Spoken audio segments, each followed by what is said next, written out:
تمام حضرات 3 مرتبہ درود پاک پڑھ کر بارگاہ مصطفیٰ صلی اللہ علیہ وسلم میں بطور ہدیہ پیش کریں 3 مرتبہ قل اللہ شریف 1 مرتبہ الحمد شریف پڑھ کر اس کا ثواب سرکار غوث پاک رضی اللہ تعالیٰ عنہ کی بارگاہ میں پہنچائیں اور آج کی شرنی آمین حاسم سنبڑیاں کی طرف سے آئی ہوئی ہے اور مرحومہ روشن بھائی داؤد بولن ان کے ایصال ثواب کے لیے بھی شرنی آئی ہوئی ہے مرحومہ آمنہ بھائی کے ایصال ثواب کے لیے بھی شرنی آئی ہوئی ہے اور جن کے گھر والوں نے جو کچھ بھی نذرانہ عقیدت پیش کیا ان مرحوموں کو ایصال ثواب کریں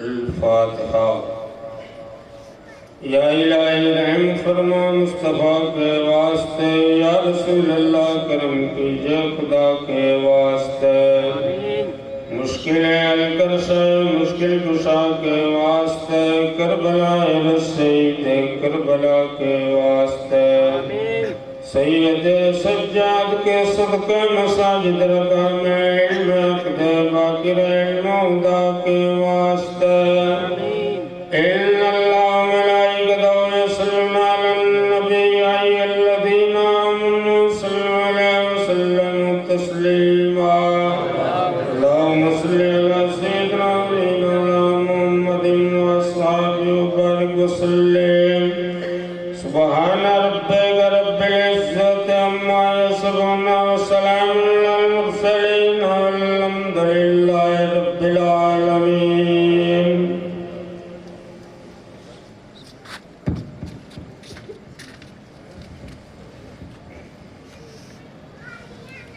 صلی اللہ علیہ یا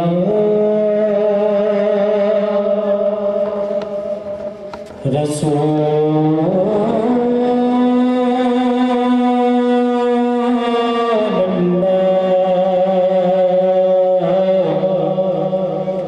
وسلم علیک یا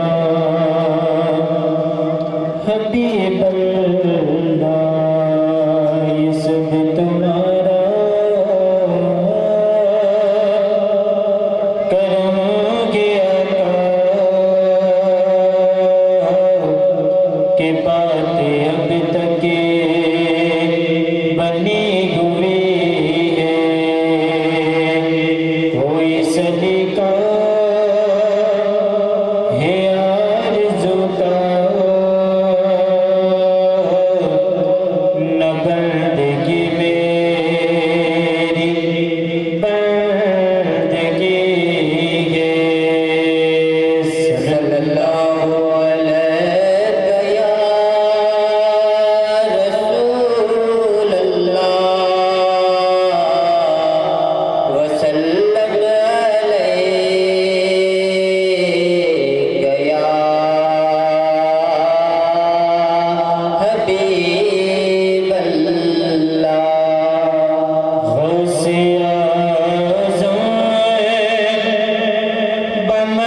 سر بلا کا کوئی جانے کیسا تیرا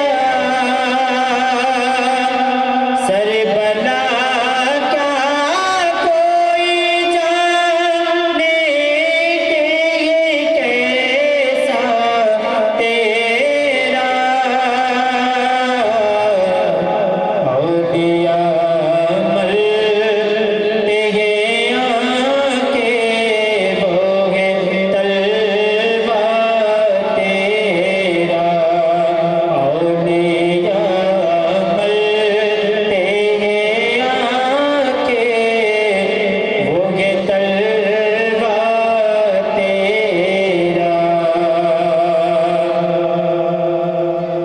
قسم دے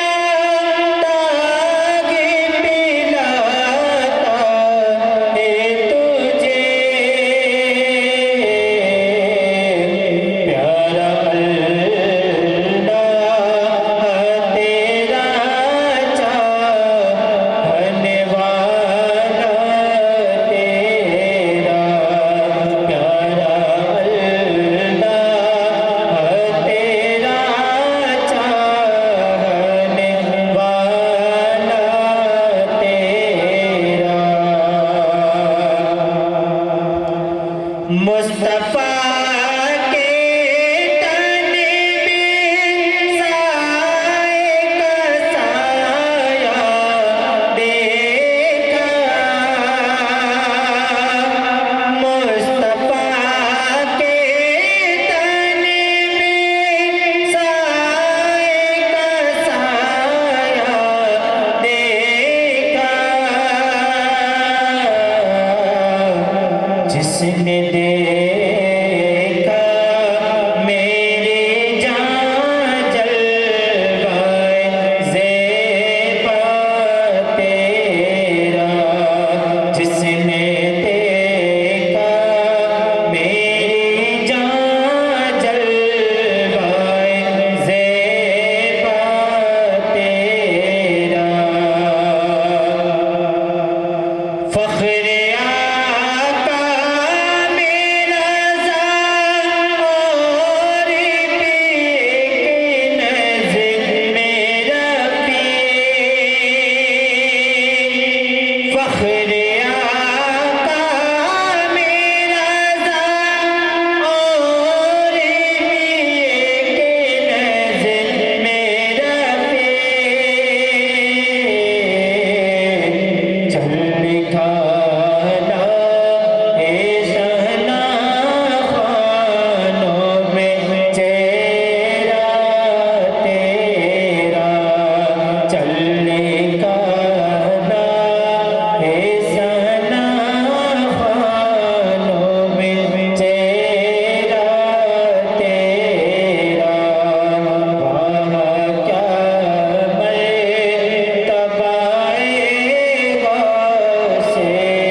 إن الله وملائكته يصلون على النبي يا أيها الذين آمنوا صلوا عليه وسلموا تسليما اللهم صل على سيدنا مولانا محمد معدن الجود والكرم وآله وبارك وسلم وفوض أمري إلى الله إن الله بصير بالعباد برحمتك يا أرحم الراحمين لا إله إلا الله محمد رسول الله